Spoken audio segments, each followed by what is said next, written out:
ભુજ તાલુકાના એક ગામની હોસ્ટેલમાં અભ્યાસ કરતી સગીરાને બ્લેકમેલ કરી એક પછી એક 3 શખ્સોએ દુષ્કર્મ આચર્યું।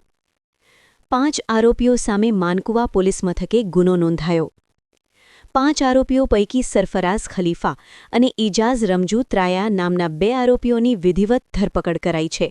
બાકીના 3 પૈકી 2 સગીર હોવાની અને ત્રીજાની ઉંમર બાબતે મેડિકલ તપાસ શરૂ કરાઈ છે। ભુજ તાલુકાના એક ગામની પરંતુ હોસ્ટેલમાં અભ્યાસ કરતી એક સગીરા 5 જેટલા નરાધમ વિકૃત યુવાનોની વિકૃતિનો શિકાર બની છે।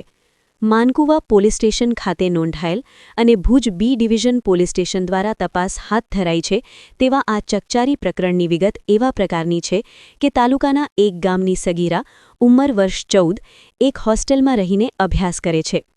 આ સગીરા ઉનાળુ અને દિવાળી વેકેશનમાં પોતાના ઘરે ગઈ હતી ત્યારે આ ઘટના બની હતી। બેટી બચાવો અને બેટી પઢાવો એ નારો આપનાર ગુજરાત સરકારના સંબંધિતો સામે બેટી સુરક્ષા અંગે સવાલ ઊભા કરનાર આ ઘટનાની પ્રાપ્ત માહિતી પ્રમાણે સંબંધિત ભોગ બનેલી સગીરા ઉનાળુ વેકેશન અને દિવાળી વેકેશનમાં પોતાના ઘરે ગઈ હતી ત્યારે તેણી સાથે એક દિવસ આરોપીઓ પૈકીના એક આરોપી દ્વારા ધાક ધમકી કરી ગામના પાદરમાં લઈ જઈ તેની સાથે દુષ્કર્મ આચરાયું હતું। આ ઘટના બાદ સંબંધિત સગીરા ધમકીના કારણે ચૂપ રહેતા અન્ય એક આરોપી દ્વારા તેણીને બ્લેકમેલ કરી તેણીને ગામના એક ખંડેરમાં લઈ જઈ તેની સાથે દુષ્કર્મ આચર્યું હતું। આ પ્રકરણનો અહીં અંત આવ્યો નહોતો પરંતુ નરાધમો દ્વારા અન્ય સાથીઓને આ ઘટનાની જાણ કરી સંબંધિત સગીરાને ધાક ધમકી કરી બ્લેકમેલ કરી ફરીથી એક આરોપી દ્વારા તેણીની સાથે દુષ્કર્મ આચરાયું હતું। ત્યારબાદ બાકીના 2 સગીર વયના ગણાતા તરુણો દ્વારા પણ સંબંધિત ભોગ બનેલી સગીરાને ધાક ધમકી કરી બ્લેકમેલ કરવાનો પ્રયાસ થયો હતો। આમ સંબંધિત ભોગ બનેલી સગીરા સાથે સતત આ ઘટના બનતા તેણી હતપ્રભ થઈ ગઈ હતી। ભદ્ર સમાજની સંબંધિત સગીરા પરિવાર બદનામ થશે તેવી બીકના કારણે ચૂપ રહેતા આ પ્રકરણ દબાયેલું રહ્યું હતું। તેનો ફાયદો ઉપાડી આરોપીઓ દ્વારા સતત ધાક ધમકી કરાતી હતી। આ આખી ઘટના મે 2025થી ઓક્ટોબર 2025 સુધી બની હોવાનું પોલીસ પ્રાથમિક તપાસમાં સામે આવ્યું છે। દરમિયાન સગીરા અભ્યાસ માટે ફરીથી હોસ્ટેલમાં ગયા બાદ સંબંધિત સગીરાની શિક્ષિકાને આ સગીરા ગુમસુમ રહેતી હોય શંકા ગઈ હતી। આ દરમિયાન તાજેતરમાં તેણીની માતા પોતાની દીકરીને નાસ્તો આપવા હોસ્ટેલમાં જતા સંબંધિત સગીરાની શિક્ષિકાએ તેણીની માતાને તેમની દીકરી ગુમસુમ રહેતી હોય કંઈ પણ કારણે મૂંઝવણમાં છે તેવી વાત કરતા માતાએ પોતાની દીકરીને વિશ્વાસમાં લઈ આખી હકીકત પૂછતા આખરે આ પ્રકરણનો ભાંડો ફૂટ્યો હતો। ભોગ બનેલી દીકરીએ પોતાની સાથે બનેલી ઘટના અંગે સિલસિલાબંધ હકીકત કહેતા આખરે માતાએ માનકુવા પોલીસ મથકે કુલ 5 આરોપીઓ સામે ફરિયાદ નોંધાવી હતી। આ 5 આરોપીઓ પૈકી 2 આરોપી સગીર હોવાનું સામે આવ્યું છે જ્યારે બાકીના 3 આરોપીઓને પોલીસે પકડી પાડી તપાસ હાથ ધરી છે જેમાં સરફરાઝ ખલીફા તથા એજાઝ રમજુ બને સામત્રાવાળાઓને વિધિવત પકડી પાડવામાં આવ્યા છે જ્યારે ત્રીજો આરોપી પણ રાઉન્ડઅપ કરાયો છે પરંતુ તેની ઉંમર અંગે મેડિકલ તપાસ શરૂ થઈ છે જેમાં તે સગીર છે કે યુવાન તે સ્પષ્ટ થયા બાદ વધુ વિગતો ખુલશે। સમગ્ર ભુજ તાલુકા સહિત કચ્છ ગુજરાતમાં ચકચારી આ ઘટના અંગે પોલીસે અલગ અલગ કલમો હેઠળ ગુનો નોંધી આ ગુનાની આગળની તપાસ ભુજ બી ડિવિઝન પીઆઈ એસ.એમ. રાણાને સોંપવામાં આવી છે।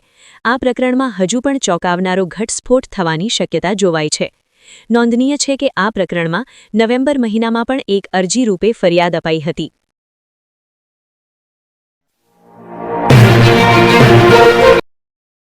વિશ્વ પ્રસિદ્ધ મહાનુભાવોની ભારતના 8 વડાપ્રધાનોની સચોટ ભવિષ્યવાણી કરનાર અંકશાસ્ત્રી જ્યોતિષ શંકર ગોડ ભારતના વડાપ્રધાન ઇન્દિરા ગાંધીની વિજયની તથા અકાળી મૃત્યુની સચોટ ભવિષ્યવાણી કરનાર જ્યોતિષી વડાપ્રધાન રાજીવ ગાંધીની વિજયની તથા અકાળી મૃત્યુની સચોટ ભવિષ્યવાણી કરનાર ભારતીય અંકશાસ્ત્રી ભારતના વડાપ્રધાન શ્રી નરેન્દ્ર મોદી 2014માં વડાપ્રધાન બનશે અને લાંબો સમય શાસન કરશે અને 2024માં જીતની હેટ્રિક કરશે તેવી 12 વર્ષ અગાઉ સચોટ ભવિષ્યવાણી કરનાર વિશ્વના પ્રથમ ભારતીય અંક જ્યોતિષી ભારતના જનરલ બિપિન રાવતના અકાળી મૃત્યુ ભારતના જનરલ બિપિન રાવતની મુસાફરીની શરૂઆત બુધવારના અશુભ દિવસે રાહુકાળમાં થઈ જેનું પરિણામ ભયંકર અશુભ આવ્યું। બિપિન રાવતનું અકસ્માતથી 12 જણા સાથે અકાળી મૃત્યુ થયું। ગુજરાતના મુખ્યમંત્રી વિજયભાઈ રૂપાણીનું અકાળે મૃત્યુ. અમદાવાદમાં ગુરુવારે બપોરે રાહુકાળમાં મુસાફરીની શરૂઆત થઈ.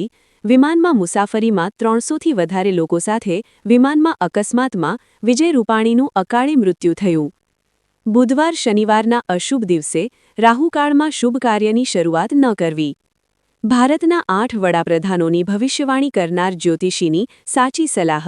અશુભ સમયે રાહુકાળથી બચો. મુહૂર્તકાળ પંચાંગ ઘરે બેઠા મંગાવો.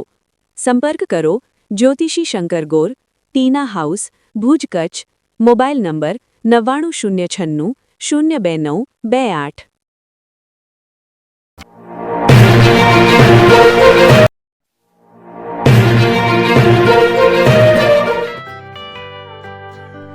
મુંબઈમાં ખૂબ જ જાણીતું નામ એટલે બોમ્બે સ્ટીલ.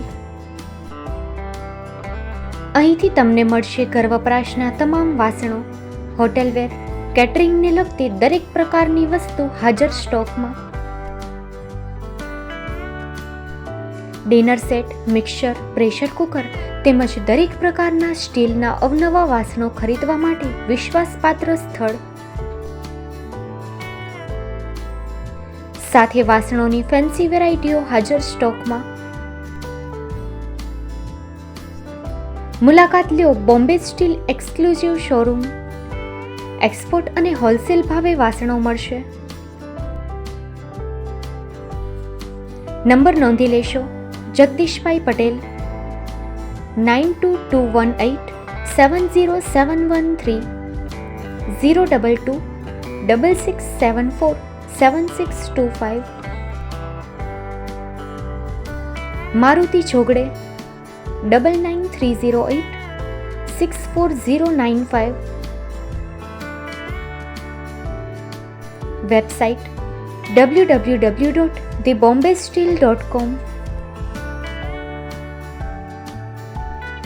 અમારું સરનામું નોંધી લેશો.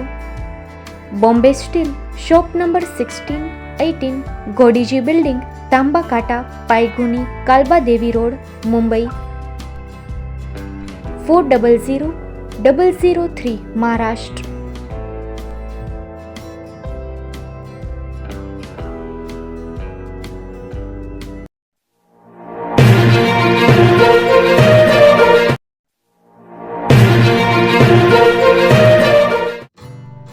Shri Pratham sarees and lehenga department, designer studio.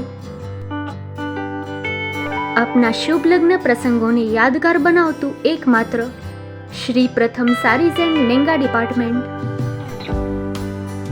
Exclusive showroom. અહીંથી તમને મળશે fancy bridal chaniya choli, cider chaniya choli, readymade gown, fancy dress materials and readymade dress તેમજ અનેક અલગ અલગ વેરાયટીઓનો ખજાનો. મુંબઈ દાદરમાં વિશ્વાસપાત્ર સ્થળ. અમારું સરનામું નોંધી લેશો. Shop number 5-6 and room number 11-12-123, Hariram mansion, bank of મહારાષ્ટ્રની સામે, દાદા સાહેબ ફાલ્કે રોડ, દાદર ઈસ્ટ, મુંબઈ, મહારાષ્ટ્ર. સંપર્ક કરો વિપુલભાઈ જે વ્યાસ. Mobile number 9769781930, 9082438586. તો તમે રાહ કોની જુઓ છો? આવો, તમારા પરિવાર અને મિત્રને પણ સાથે લઈ આવજો.